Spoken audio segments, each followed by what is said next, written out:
everyone. Welcome to our sixth annual Mobilize Women Summit. I'm Megan Oliver. I am the marketing associate at Ellevate Network, and I will be your MC today. For those of you who are new to Ellevate, we are a coalition of ambitious, supportive women and allies who show up for each other and mobilize to change the culture of business.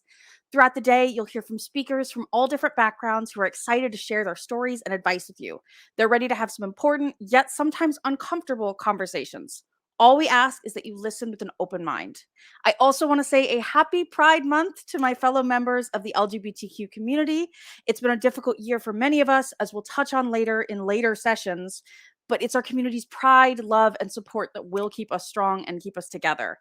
Before we dive into housekeeping, we'd love to thank some of our incredible sponsors: Accenture, Alliant Insurance Services, American Bankers Association, Bungie, Diageo, FactSet, IPC Systems, Kinship, Lincoln Financial Group, Lanik, Mars Pet Nutrition, Mars Veterinary Health, Mutual of Omaha, New York Life, NFP, Planned Parenthood, Penny Finance, Plus Media Solutions, RBC Wealth Management US, Royal Canin, Thornburg Investment Management, and Verizon. A few housekeeping tips to go into. Please make sure to update your name and add your preferred pronouns to your name on Hopin. You can use the chat on the right to engage with each other and other speakers. You can also quote cool things you hear to amplify the message. You can drop helpful links to life-changing books, websites, and apps.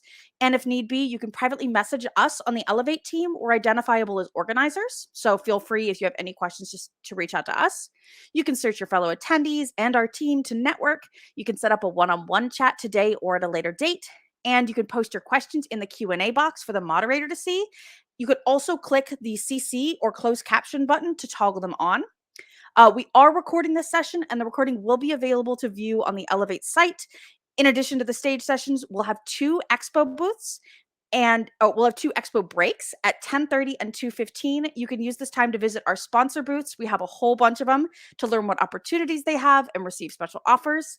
And at 12:40, we'll break for speed networking for 20 minutes. It's what we do best. So you can join us then and we'll get connecting. Thank you so much for tuning in. And now please welcome Christy Wallace, CEO of Ellevate Network and co-host of the Ellevate podcast, for some welcome remarks. After that, Christy will kick off the day's programming with our segment on business for good, an important discussion to set the stage for the rest of the day.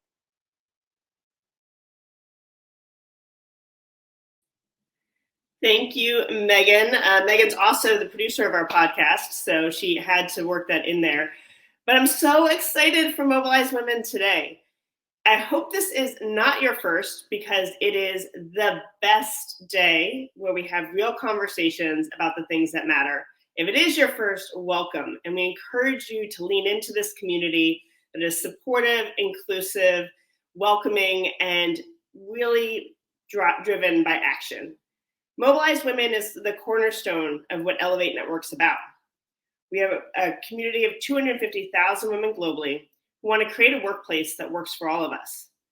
We work with a number of companies that support that vision and want to lean into ways that they can create safe spaces for real conversation, honest solutions, and the ongoing support and peer mentorship that really matters for women in the workplace. Mobilize Women sets the stage for these conversations for the rest of the year. We're today going to be talking about everything from performative allyship, business for good, how we retain employees, mental health, the impact of law and legislation on women. We're going to be talking about the online space and the ethics around that. Some honest conversations that will fuel us in the months ahead. Because Mobilize Women isn't a standalone. Within the Ellevate community, we keep these conversations going 365 days a year.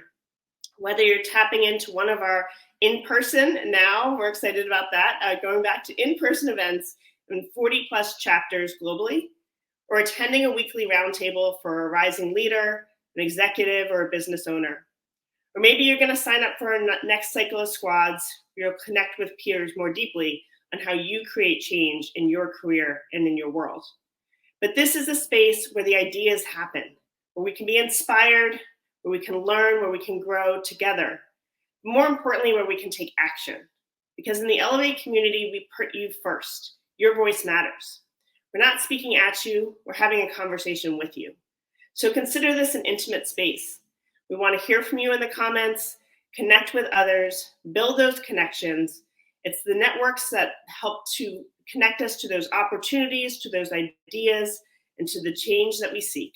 And so welcome to Mobilize Women 2022. And now I'm going to welcome our two panelists to the stage so we can kick this off with a conversation around business for good. Lorna and Priscilla, excited to have you both here. For our guests today, you can check out Lorna and Priscilla's bios on the Hopin site. We have a short period of time, so we want to focus on their impact and on their ideas, and we can work in some of their bio and background within the questions. But I'm going to kick this off with Priscilla, who is the CEO of Amalgamated Bank. Can you share with us a bit about what being a business as a force for good means to you? Good morning, first of all, and I just have to say I'm so excited about this whole Ellevate network. What you're doing is amazing. I hope people are really getting engaged around this, not just listening or having it on in the background, because this is critically important. I wish I'd had it all my career. So business for good. Look, for us, it means making sure that we're putting kind of our money where our mouth is. In this country, since the unfortunate murder of George Floyd, there's been an awakening. I left the US in 2019 to go to Australia for 2.5 years. And when I left, people didn't even know what Juneteenth was. I come back and, we're trying to raise $50,000 for a parade in Philadelphia. And I come back and, there's hundreds of thousands being thrown at it because there's been such an awakening. We want to seize the opportunity that coronavirus and unfortunate murders and all those things have on our awakening. We want to seize that opportunity to continue living our values. And for Amalgamated Bank, that's been going on for 99 years. We were founded by a group of immigrants who couldn't be banked. They were people focused on workers' rights. Since then, we've added a number of other segments, including racial justice, social justice, women's reproductive rights. We have climate. We have clients like Planned Parenthood, who I know is an important sponsor of this event, Sierra Club, Color of Change, Black Lives Matter, people who are change makers around the U.S. and more broadly. And we've aligned with other banks that are called the Global Alliance for Banking on Values, a group of mostly B Corps who really focus on how do we put our investments to work to close the wealth gap and solve some of these problems. We think that's a really, really exciting space to be in. And we partner with businesses and not-for-profits who are like-minded and care about those values. Thank you, Priscilla. And Lorna, this conversation is nothing new to you. You're CEO of Danone North America and did a lot to drive Danone's status as a B Corp. You are a leader in the B Corp community and serve on their board, as well as Seventh Generation and a number of other companies that are focused on being a business as a force for good. So talk to us more about the consumer aspect. Many of us here are consumers. We have a voice, but I think it's unclear how we really leverage that voice and how strong it can be. So do companies care about consumers? What are they doing? What is your take on this space? Yeah, well, I've got two. So first of all, I'm delighted to be here as always. Christy, you've inspired me for many years. So thank you for this event. And hi, Priscilla. Great to finally meet you. I think there are really two ways to have this conversation, or two angles. The first is, I think from companies' points of view, one of the things that I spend a lot of time talking with companies about is how do you find a way to communicate this properly to consumers? Because if you think about, the consumer goods space, which I've been in for a long time, you've got tiny little packages. You're trying to communicate, everything from flavor to price to brand name. And then you have to kind of sum up what this company stands for in a way that people can kind of grab. It's one of the reasons that I've been inspired by B Corp, amongst many other things, because B Corp, for those of you who don't know, it's a certification system that allows us to rate, to evaluate organizations on their environmental and social performance. And the ability of us ultimately to have that brand mean something on packaging, I think, is going to be really important for consumers in the future. And if you take Amalgamated Bank, once you go on the website, you see a lot of all of the things that Priscilla was just talking about. And I think that the likely way for companies to be able to communicate this will be a kind of a tag on their packaging or whatever their consumer-facing mechanisms are, so that people can go onto their website and see the details that they're interested in. Excuse me. The second thing I think is I want to speak to everybody in this audience from the lens of them as consumers. The most powerful mechanism that you have to make change in the world is your money. Maybe not the most, but one of the most. And so the question of where you invest your money, where you put your money, and where you spend your money is an opportunity, and it's a responsibility. And I think all of us have to think carefully about where we're spending our money. And it's not easy sometimes to find out whether this is real or whether this is greenwashing, but it's not that hard. I mean, I just bought a pair of shoes yesterday, and Allbirds is my, go-to, partly because they're a B Corp, but you go on their website, you see what they're up to. My money happens to be with Aspiration, and so it's a B Corp too. You can make really powerful choices with your investments, and I urge you to find out what you need to find out to make sure that you're putting your money to be part of the game, to be a force for good. Thanks, Lorna. So Priscilla, I want to dive more into companies. Lorna just mentioned Allbirds and doing your research into companies and understanding what they stand for. But how do you define the difference between corporate activism or companies exercising social responsibility? I think that there's, to your point earlier, been a number of companies who've taken a stand over the past couple of years, but is that truly what they believe in? And are they integrating that 365 days a year into their culture, their organization, their practices, or are they just, jumping on a bandwagon, if you will? Yeah, I agree with what Lauren just said. I mean, I think there certainly is the distinction to be made between social responsibility or being a good corporate citizen and what you do as a company with your own, the decisions you make as that company.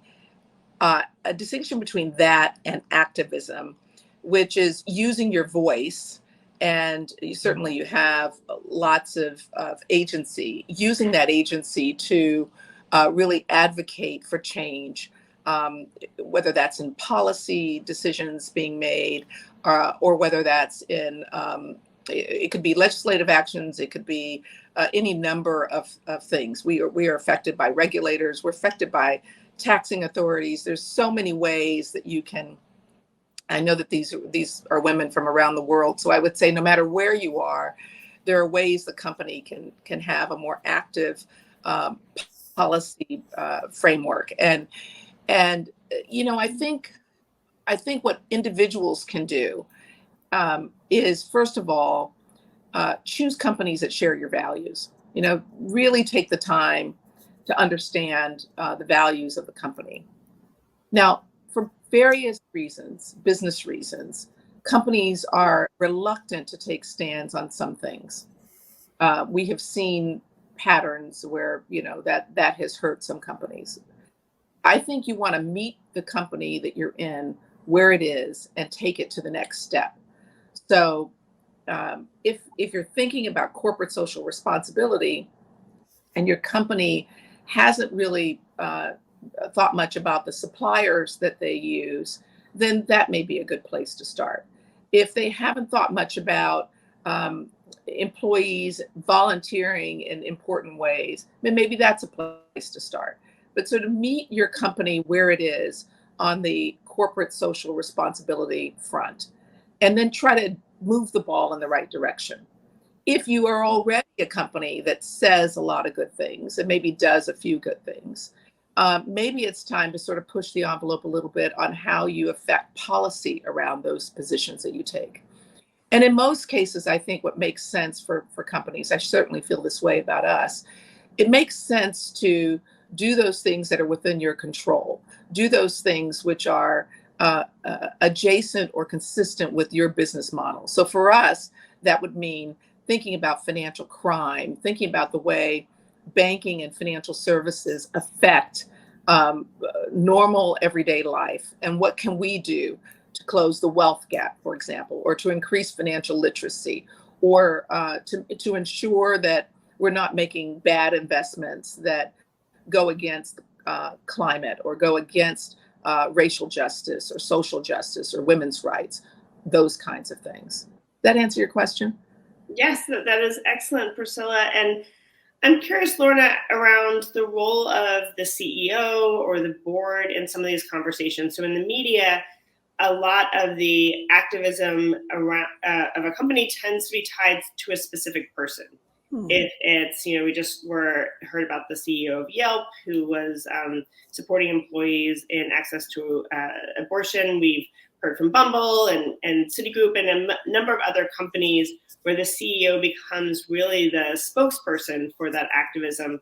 And Lorna, you've held that role as the CEO and also as a board member. So break it down for us. I mean, how much of this is driven by an individual versus really driven by the collective organization and other stakeholders? It's a great question, Christian. It's I think it's one of the big illusions, really, of change.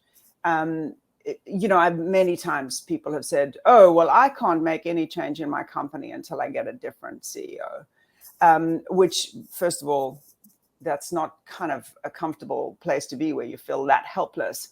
But I think I think it's a big misunderstanding that change happens like that. What I often see, and I spent a lot of time with big companies now, is that the CEO is visionary. And frankly, the CEO is frequently allowed to be visionary because he or she has got everything that he or she ever wanted from the old paradigm. So they climbed a ladder that happened to be there. They're up at the top and they're going, the view's interesting from here. Now I really want to make some change. I want to make a difference. Frequently, the level below the CEO is incredibly resistant to change.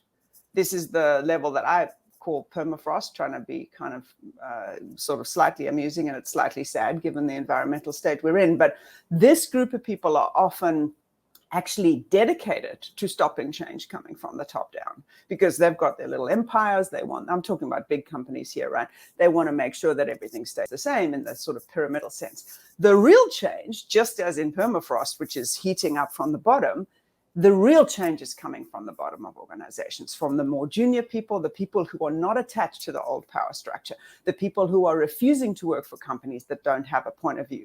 I mean, if you don't have a point of view as a company on everything from George Floyd to Black Lives Matter to, trans rights to abortion rights, you don't deserve to be a company that is attracting really good talent, because people want to know what you stand for. And everybody has a different point of view on these things.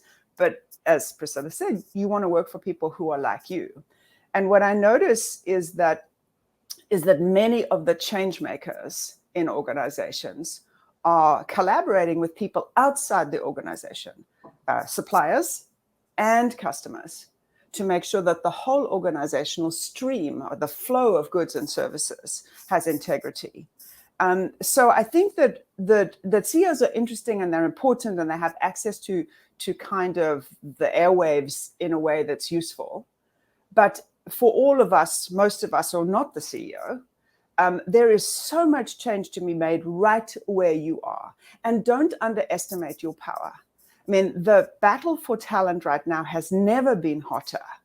And people need people at every level of their organization who are part of the transformation. So look around you and see, I couldn't reiterate your points more clearly, Priscilla. The people around your specific job spec, your specific part in the organization, can make a huge difference to your organization's transformation. Absolutely. Priscilla, give us some real tangible tips here, because as a CEO, but also a CEO that is leading an organization with a shared value structure, being a B Corp. How do you really drive it internally? I love Lorna's reference to the permafrost. You need full organization behind this. And what are the ways that internally you're coalescing your entire organization around the values, around the change, around some of these issues that Amalgamated has really thrown its voice behind? Yeah, so you look at it. It starts again with the business you're in. I love the Danone example and Allbirds. I mean, it starts with what you do every day, right? So for us, that means lending. And so if we want to focus on racial justice, we want to focus on women's rights, if we want to do our best to close the wealth gap, we've got to make sure that we're lending to entrepreneurs of color and women. We've got to make sure that we're creating social housing. My most exciting last deal at credit committee was a homeless shelter. If we're walking along the street and disgusted by the homelessness in our neighborhoods, we've got to do something about that, and we've got to create environments for people with severe schizophrenia who are just walking around every day with no place to go. For us, it's also things like being very vocal in employee rights, which is sort of our beginnings. We really believe that workers' rights are important, so we fought for a higher minimum wage, and now we focus on a living wage for not only our employees but for others. We don't invest or lend to things that we don't believe in. And about 30%, about a third of our lending in the last year has been around climate solutions.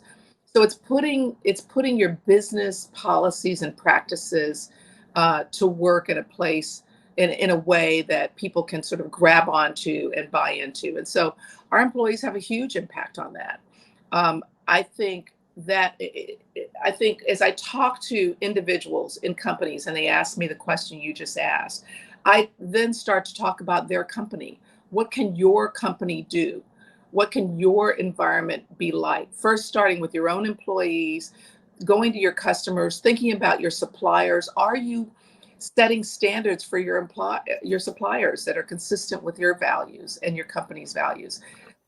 So I can't emphasize enough how important it is to just look at the business you're in and think about what's appropriate for that business. How much more, what slight changes could that business make that would really make a difference?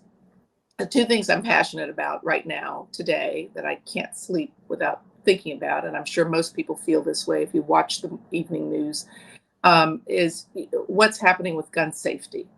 And what's happening with the abuse of guns. And so there's two things we can do. We can catch criminals. We can make it more difficult by reporting when a person is using the financial institutions to commit crimes, whether that be buying guns for someone who should not be buying guns, who doesn't have a legal right to own a gun, or whether that be acknowledging or recognizing organizations and people who are buying lots of guns from lots of places in order to commit crimes. We can see some patterns. We need some help from legislators and credit card companies to actually see those patterns. And we're fighting hard for a merchant code for gun shops, just like you have a merchant code for everything else, including the shoe shine guy.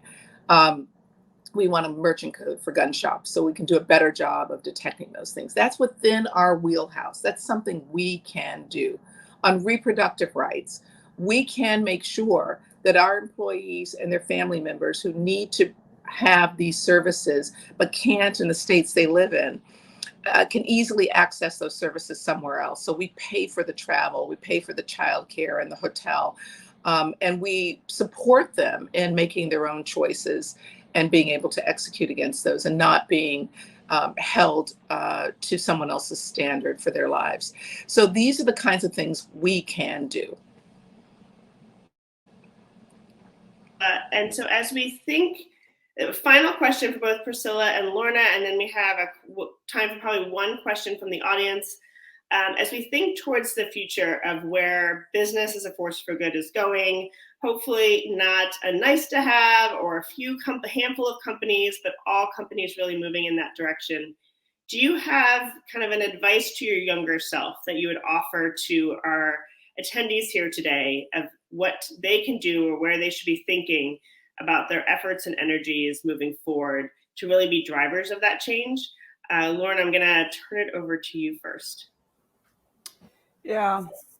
I think about my younger self with sadness because I was so interested in proving myself. I really didn't care about anybody else, you know. Bless me. There I was trying my best. I would advocate much more strongly for minorities of all kinds now than I did. I was, like I said, so busy trying to get there myself. I probably stood on a few hands on my way up. So the first thing I would do is I would really look to align myself with anybody who's not part of the existing power structure. And the second thing is kind of connected to the point that I made earlier, which is don't underestimate the power you have. I used to think I was a lot less powerful than I really was. I didn't advocate for myself as strongly as I could have around everything from salary to title to, you know, all sorts of things. So really, really notice that you're probably more powerful than you realize. Thank you, Lorna. Priscilla, what would be your advice? Well, I first of all, I love both of those points. And I think, you know, I remember once something that has just always stuck with me. It was many, many years ago. A CEO that I had just negotiated with said to me, and just started the job. I think I had been there 2 weeks, and we were at a diversity session. And he said, we all had to talk about what we thought of people who were different than us. And he said, well, you know, there's something I noticed about Black people and women, and that is that they don't negotiate very well. They accept the offer that they're given. And damn it, I had just done that 2 weeks earlier. You know, I had accepted the offer, and I thought, you know what, never again. And you know, I think showing our vulnerabilities and reaching out to people for advice is something I would have benefited from doing when I was younger, because I'm sure there are a number of people around me, allies who are men, and others who would have said to me, you know, you really should negotiate, or, you know, you're worth more than that. So that was the clearest example for me of a time when I was not aware of my value, to Lorna's point. I would do something about that. I'd also really never think that you've got to get somewhere else before you can help others along. You know, there are people in this network, someone sitting virtually next to you right now, who could benefit from your thoughts and support, and vice versa. To never think you've got to get somewhere else first. Those are the kind of things that I think I would tell my younger self. All right, thank you so much for that. I'm going to give you one quick question from the audience. They're looking for more inspiration for brands and companies that they should support. So Lorna, you mentioned a few earlier, like Allbirds, but are there other companies you want to shout out and use this platform to amplify the work that others are doing? Oh my gosh, it's shall I go first? Yes. Yeah. So if you're looking for clothing, I think look, the best thing to do, if I were you, I would start with going on the bcorporation.net website. Look up whoever you got there and see that's a good start. B Corp is not the only thing in the world, though. I would go straight to people's websites, right? Make sure that there's some credibility there. So for example, if you take Nespresso's just become a B Corp. There's an enormous amount of cynicism about that. People say, really? If you actually go on their website, you'll see that they're doing an enormous amount in post-war-torn countries in Africa where they're sourcing their coffee. And they're doing an enormous amount around recycling. And they're actually really putting in a lot of work. So you go there and see whether you believe it or not. You know, I mean, there are some who do, there are some who don't. But educate yourself. And so I would suggest going to the B Corp network, and I would suggest going to their websites. I absolutely agree with that. That's what I was going to say as well. And the thing I like about B Corp is that it's not a one and done. You've got to continue to pursue good practices. So these firms that start out saying and doing things and then later forget it won't stay in the program. So I think that's an important point.